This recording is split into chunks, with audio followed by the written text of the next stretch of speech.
TLM trick with Anuj sir के इस channel पे आपका फिर से एक बार स्वागत है। आज की जो कड़ी है वह पर्यावरण अध्ययन की दूसरी कड़ी है, दूसरा अध्याय है जो आकलन परीक्षा होने वाला है उसका महत्वपूर्ण प्रश्नों की एक श्रृंखला। इसके पहले वीडियो में मैं लेकर आया और यह वीडियो भी बहुत ही महत्वपूर्ण है, बहुत ही इम्पोर्टेंट प्रश्न है। आप सभी शिक्षकों से एक अनुरोध है कि मेरे चैनल को सब्सक्राइब अवश्य करें। चलिए आगे बढ़ते हैं और देखते हैं प्रश्नों का यह सिलसिला। देखिए, बहुत ही महत्वपूर्ण प्रश्न। ग्रीन हाउस प्रभाव के कारण पृथ्वी का तापमान बढ़ता है या घटता है? ग्रीन हाउस प्रभाव के कारण पृथ्वी का तापमान हमेशा बढ़ता है। इसका आंसर उसके नीचे दिया हुआ है। पर्यावरण का दुश्मन किस वृक्ष को कहा जाता है? पर्यावरण का दुश्मन यूकेलिप्टस होता है। तीसरा प्रश्न है, वन लाइनर है। ग्रीन हाउस प्रभाव क्या है? मतलब ग्रीन हाउस प्रभाव किसे कहते हैं?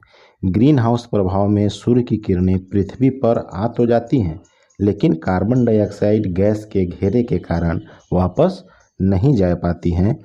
यही ग्रीन हाउस प्रभाव है। अगला प्रश्न, राष्ट्रीय वन नीति के अनुसार कितने प्रतिशत भूभाग पर वन होना अनिवार्य है? तो राष्ट्रीय वन नीति उसके अनुसार पृथ्वी पर लगभग 33% वन होना अनिवार्य है।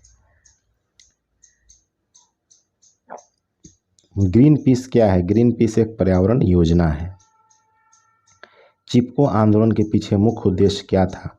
चिपको आंदोलन जो उत्तराखंड में चलाया गया था, बहुत ही महत्वपूर्ण आंदोलन था। चिपको आंदोलन के पीछे का मुख्य उद्देश्य सिर्फ वनों की रक्षा करना था। भारत सरकार द्वारा केंद्र में पर्यावरण विभाग की स्थापना किस वर्ष की गई? भारत सरकार द्वारा केंद्र में पर्यावरण विभाग की स्थापना 1980 में की गई। संयुक्त राष्ट्र पर्यावरण कार्यक्रम UNEP का मुख्यालय कहाँ है? यह नैरोबी केन्या में है। जो संयुक्त राष्ट्र पर्यावरण कार्यक्रम चलाया जाता है उसका मुख्यालय नैरोबी केन्या में है। फोटोकॉपी मशीन में कौन सी गैस उत्पादित होती है? तो यह ओजोन होती है। विश्व वन्य जीव कोष द्वारा प्रतीक के रूप में किस पशु को लिया गया है? पांडा। पांडा एक पशु, एक जानवर है जो विश्व वन्य जीव कोष के द्वारा प्रतीक के रूप में लिया गया है। भारत का कौन सा राज्य टाइगर राज्य के रूप में जाना जाता है? तो मध्य प्रदेश, क्योंकि मध्य प्रदेश में सबसे ज़्यादा जंगल है। वन महोत्सव किसने प्रारंभ किया था? KM मुंशी ने। विश्व वन्य जीव संरक्षण कोष कहाँ पर स्थित है? तो स्विट्जरलैंड में है। सबसे प्राचीन काल से उगाया जाने वाला फल वृक्ष कौन सा है? तो खजूर का है। पर्यावरण क्या है? हमारे चारों ओर का वातावरण जो कि हमें अन्य जीवधारियों को प्रभावित करता है, वही पर्यावरण है। भारत में सबसे अधिक वन किस प्रदेश में है? तो मध्य प्रदेश में है। पौधे अपनी खाद्य निर्माण प्रक्रिया में कार्बन डाइऑक्साइड यानी CO2 गैस वायुमंडल से लेते हैं और बदले में जीवधारियों को सांस लेने के लिए क्या मुक्त करते हैं? तो ऑक्सीजन गैस मुक्त करते हैं। Carbon dioxide, sulphur dioxide, carbon monoxide द्वारा कौन सा प्रदूषण होगा? वायु प्रदूषण होगा, air pollution. Biochemical oxygen demand परीक्षा किस प्रदूषण को मापने के लिए की जाती है? यह जल प्रदूषण को नापने के लिए की जाती है। इसका नाम याद कर लीजिए, बायोकेमिकल ऑक्सीजन डिमांड परीक्षा। पराक्सी एसेटिल नाइट्रेट शॉर्ट में PAN क्या है? तो यह वायु प्रदूषक है। यह वायु प्रदूषण का एक कारक है। राष्ट्रीय पर्यावरण अनुसंधान केंद्र कहाँ स्थित है? राष्ट्रीय पर्यावरण अनुसंधान केंद्र नागपुर यानी महाराष्ट्र में स्थित है।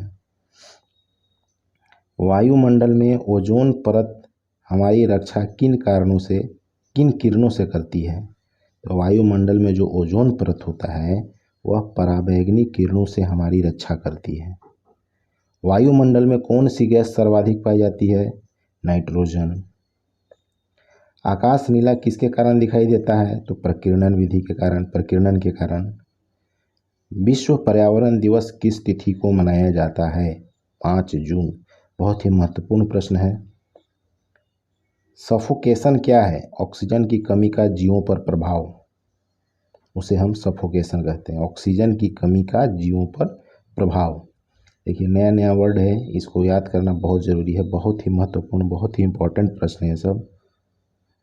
जलवायु परिवर्तन में किन गैसों की मुख्य भूमिका होती है? ग्रीन हाउस की। सर्वाधिक ओजोन क्षयकारी गैस कौन सी है? तो CFC, इसका फुल फॉर्म है क्लोरोफ्लोरोकार्बन।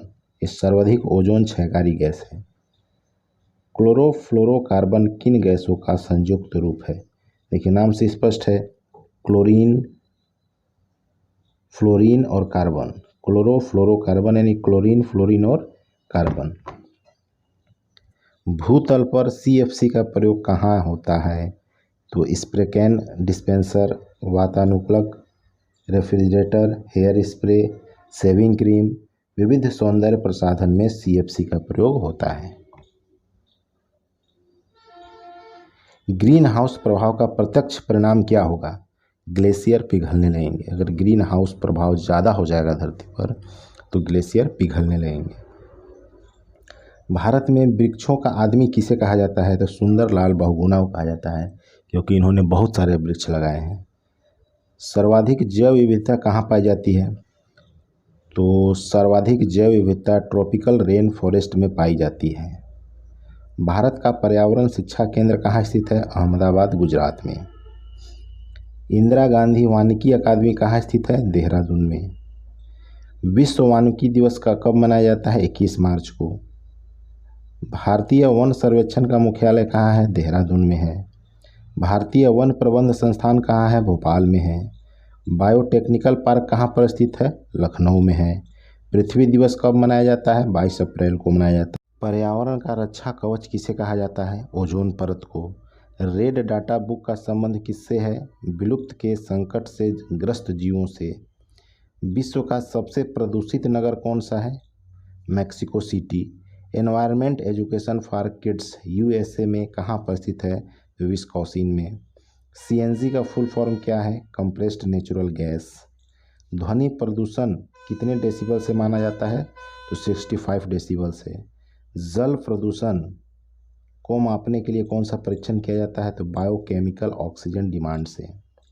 ताजमहल के पीले पड़ने तथा उसके क्षरण होने के मुख्य कारण क्या है? अम्लीय वर्षा है। मानव द्वारा निर्मित उपग्रह कहाँ स्थापित होते हैं? बाह्य वायुमंडल में। मानव द्वारा निर्मित उपग्रह कहाँ स्थापित होते हैं? बाह्य वायुमंडल में। तो साथियों यह था 50 महत्वपूर्ण प्रश्न जो कि आपके आकलन एग्जाम में, आकलन परीक्षा में, झारखंड टेट में या CTET में सभी के लिए बहुत ही बहुपयोगी है। इसे आप बहुत ही ध्यान से पढ़िए और अपने आकलन परीक्षा में सफलता प्राप्त कीजिए। तब तक के लिए सभी को धन्यवाद।